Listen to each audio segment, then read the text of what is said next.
Do you realize how much freedom Tyler gives you? He works for a big company and earns $5,000 a month. You are supposed to be at home and supporting your husband who is doing the hard work and protecting the family. And yet, no matter how much I tell you, you keep getting cocky like that. I've had enough of this. You and Tyler need to get a divorce." With those words, my mother-in-law pulled out the divorce papers from the drawer. My name is Mona, a 34-year-old office worker. My husband Tyler and I have been married for 5 years. We had been living happily since we got married. But our relationship started to fall apart because of one thing. That trigger was my mother-in-law. My husband and I originally lived together in a rented apartment. However, about 2 years ago, my father-in-law passed away due to illness. My mother-in-law, who was now alone, began to push us to live with her. To be honest, I was against the idea of moving in together. I wanted to enjoy my time as a couple. And if we were to live together, I would have to live at my parents-in-law's house. I was very happy with the apartment I was renting, and I did not want to move. However, my mother-in-law started coming to our house repeatedly after she started saying that she wanted to live with us. At first, my husband said, "You're fine on your own, aren't you? You're still young and healthy." But when she kept coming over and over again, it became a hassle. "Hey, Mona, my mom has insisted so much, so I'm thinking of moving in with her." Tyler had started to give in to her pushiness. As a result, it became 2 against 1, and I had no choice but to agree to live with her. So this is how it started. Living at my in-laws, it was the beginning of hell. My mother-in-law is a very old-fashioned person, and she didn't like the fact that I, her daughter-in-law, was working. "Why does Tyler come home before you? Normally, a wife who cooks dinner and welcomes her husband, right? You are a lousy wife to work for money to have fun and neglect the housework." My mother-in-law says so and blames me for it every day. "I don't work for money to play. I work for money to live." I told her so, but she did not listen to me at all. "It's no use trying to deceive me like that. Tyler's earnings are enough for us, so you should quit your job." That's how my mother-in-law told me to quit my job. "Stop it, Mom. Mona is working for our family. Don't tell her to limit herself like that." But, my husband comes in to protect me whenever my mother-in-law blames me. My mother-in-law is at a loss for words when my husband, her only son, talks back to her. It's like she doesn't want to fight with her precious son. "It seems that you have brainwashed him, so I will have to break that brainwashing someday." My mother-in-law says that to me when my husband is not around. I don't know if she just wants to bully me, or if she has her head stuck in the old way of thinking. But either way, I wish she would be more flexible. After all, she was the one who requested to live together in the first place. My mother-in-law soon stopped nagging me when my husband is around, because my husband protects me every time. However, when my husband is away, she starts right away. "Why do you let Tyler wash the dishes when he feeds you? I can't believe it." This is a rule that my husband and I decided together. Tyler can't cook, so I cook every day, and Tyler does the dishes. When I say this, my mother-in-law looks disgusted. "When I was young like you, we weren't allowed to do that. And after making such a bad dish, how dare you talk like that? You should ask him to do the dishes after you make better food." Seriously? I could just make her skip meals every day. I usually cooked with a light flavor. This is because my husband's health checkup results were not so good. And my mother-in-law is also old, so she should take care of her health. That's why I keep the seasoning light. So she had no reason to complain about it. If she didn't like it, she should have made it herself. And I still have other complaints about my mother-in-law. She spends too much money. She frequently buys new clothes and expensive luxury brand bags. I always frown when I see her matching the clothes she buys in front of the mirror. Did you buy clothes again? What? Are you complaining? It's not like you are paying for it. Tyler earns a lot of money, so that you can live a rich life like this if you are jealous. I gave birth to him, so you should be more grateful. To say the truth, I wish you would use your money for me rather than playing around with it. I was horrified. My mother-in-law would spend it all in a heartbeat if I gave her my salary as it is. I would never do such a thing. Fortunately, I had already converted the bank book of my own account to an electronic one, so there was usually no need to worry about it being seen. The one for the shared account is hidden in my room. Still, it is hard for me not to tell the truth to my mother-in-law. In fact, if you compare my husband's earnings with me, mine are much higher. I work as an employee of a general company, and I'm currently in the position of section manager. On top of that, on weekends, I make use of the certification I have and teach English online. I am a pretty popular teacher, if I do say so myself. So when I combine my income from working as a company employee and an English teacher, it's quite a lot. On the other hand, my husband used to work for a large company, but his job was too strenuous and he became mentally ill. As a result, he had to resign from his job and is currently looking for a new job while working part-time. However, we have been living like that for about 2 years now. I think he's not planning to look for a full-time job. When we moved in together, my husband told me that he didn't want his mother to worry about him.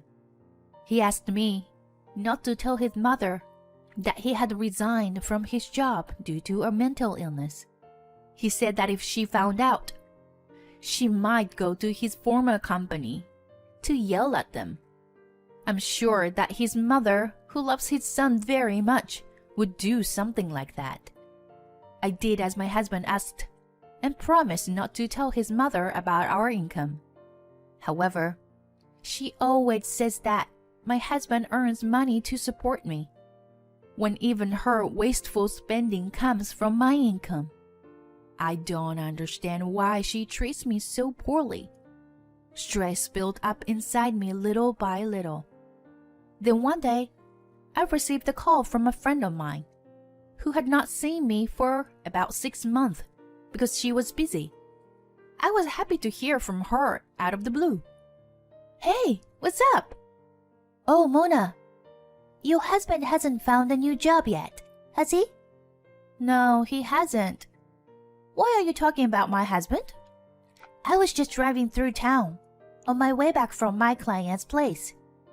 I saw your husband walking arm in arm with a young girl. What? My mind went blank. My husband having an affair? That's impossible. We are a close couple. Even though we sometimes fight, my husband protects me from my mother-in-law, and we have normal conversations at home. But I can't believe that he is having an affair. But I don't think my friend is joking either, since I haven't heard from her in a while. And she is calling me during the day, while working. She is not the kind of friend who would pull a prank like that. My mind was a jumble of feelings of wanting to believe my husband and feeling uneasy. I decided that I had no choice but to make things clear. So I asked the credit agency to conduct an investigation. I was really stressed for a few weeks until the results of the investigation came back. And that's the same time when my mother-in-law was being troublesome. "Tyler, I want to go on an overseas trip." "What? Overseas? Why all of a sudden?" "My friend's son gave her a trip to Europe to celebrate her 60th birthday. So I wanted to go on a trip to Europe for my birthday too." "I see. You're turning 60 this year, huh?" My husband crossed his arms and started thinking in front of me. No.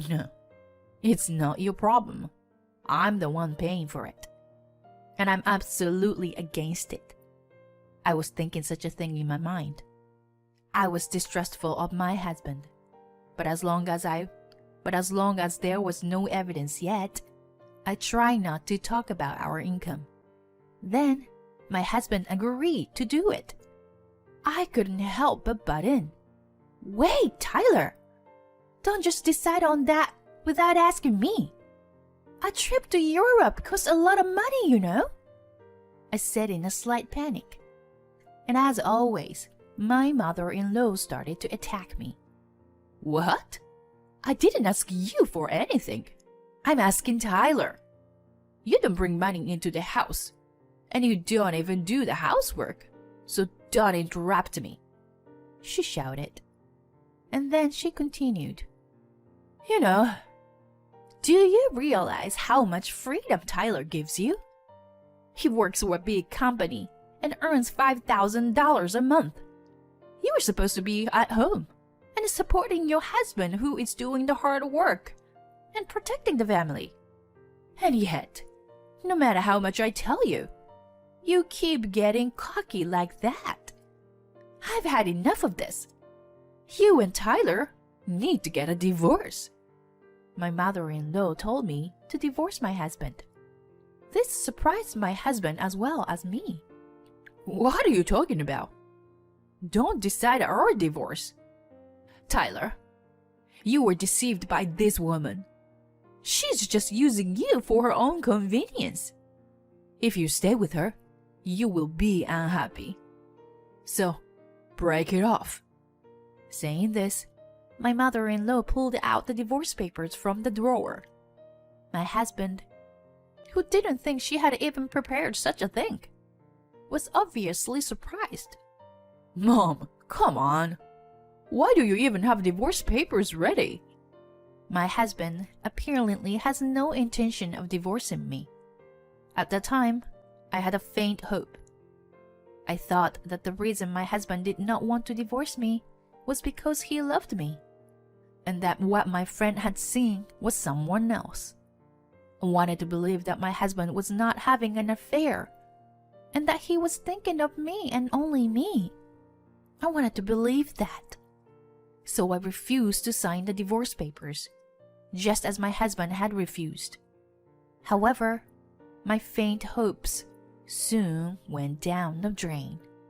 I received a letter from the credit agency informing me of the result of their investigation. When I checked the contents, I found a number of photographs of my husband. It was obvious my husband was having an affair. I was shocked. At the same time, I was furious. I knew that my husband had been acting like a good husband at home, but behind my back, he was having a good time with a young woman. The woman he was having an affair with was a waitress at a cafe where he worked part-time. She was 24 years old, 10 years younger than my husband. I guess it was because she was so young that my love for my husband instantly disappeared. Then, around that time, my mother-in-law booked a trip to Europe. Of course, I had no intention of going, but my mother-in-law had a triumphant look on her face. "Mona, you are staying at home, okay? You always spend too much of Tyler's money as much as you want," she said. "I don't want to pay for the overseas trip of my husband, who is having an affair, and my mother-in-law, who is a bully. So I whispered to my husband, "You are going to have to use your own money this time."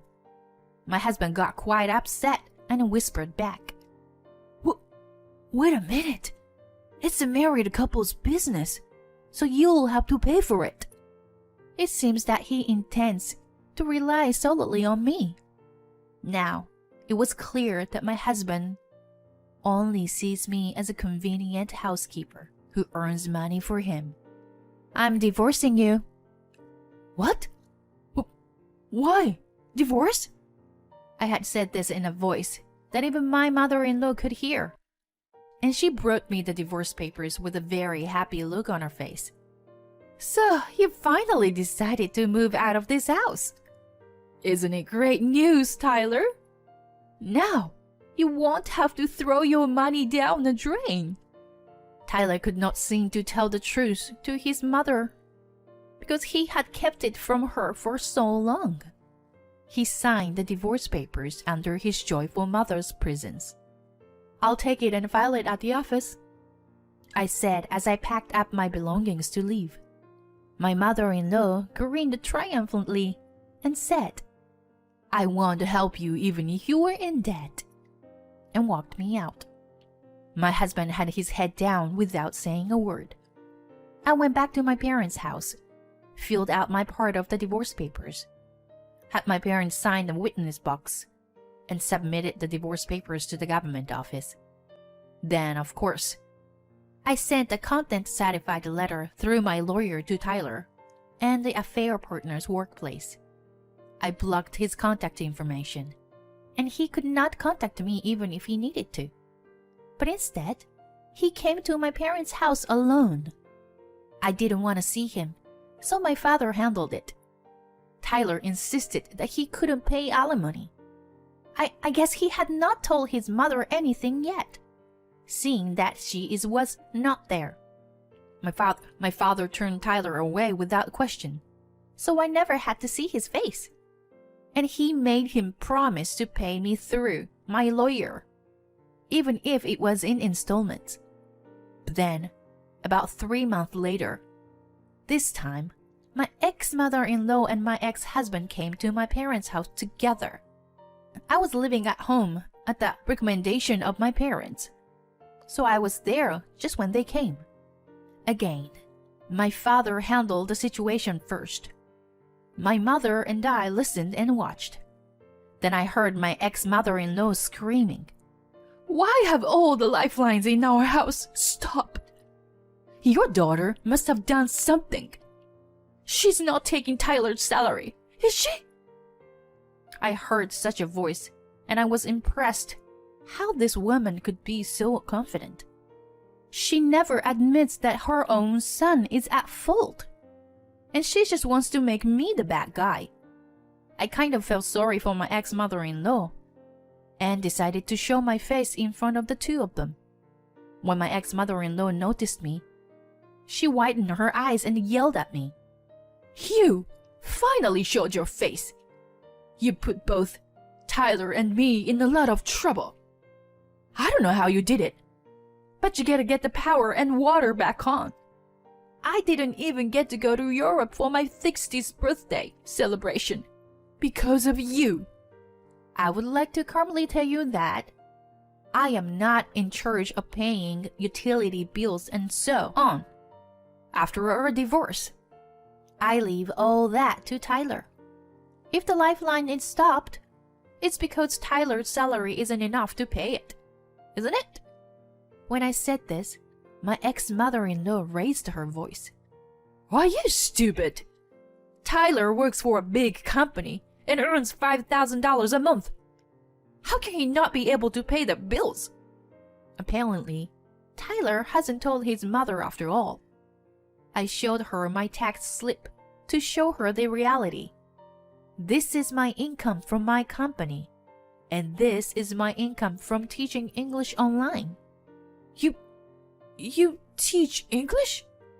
My ex-mother-in-law was clearly surprised.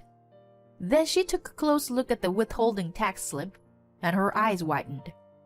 "Well, it looks like it's true that you receive about $5,000 a month. Then What about Tyler's salary? If it's the same as it was right before we broke up, he's a part-timer at a cafe. I would say his take-home pay is about $600 a month. 600? And since he has to pay the alimony for the affair, I bet he has very little money for living expenses. Right? An affair? Why? Isn't Tyler a businessman working for a big company? My ex-mother-in-law was about to collapse because the reality was so far away from what she thought it was. Tyler looked uncomfortable. Mom, I'm sorry. I have been meaning to tell you. He apologized. Then she started to say something outrageous. Mona, I'm sorry. I said selfish things without knowing anything about you. I will reflect on what I said, so please come back. What in the world is this person talking about? How can you ask me to come back under the circumstances? I am already divorced from Tyler, so we are strangers. There's no reason for me to go back. And I'll still have to support you too, even if I did. Who would want to go back in that situation? If you stay here any longer, I will call the police. So please, leave as soon as possible. When I said this calmly, my ex-mother-in-law and ex-husband made a pathetic sound and left. Then I put a restraining order in place so that I could report my ex-husband and ex-mother-in-law if they appeared in front of me. As for the two after that, I sent the proof of the affair to the cafe, and people at work started giving Tyler the cold shoulder. He had no choice but to quit his job at the cafe with his partner. However, he had to pay for the alimony, so he is currently working several part-time jobs. In the end, he is working as much as he did when he was mentally ill at his former company. It looks like his affair partner has left him, and he is now living with his mother. However, my ex-mother-in-law is gradually showing symptoms of dementia, so he has to work hard to pay off his debts, while also taking care of his mother. It served them right. On the other hand, I continue to live with my parents and save money at a very fast pace. In fact, I'm currently saving quite a bit of money. I am planning to invest in the near future to further increase my assets and aim to be semi-retired in a few years.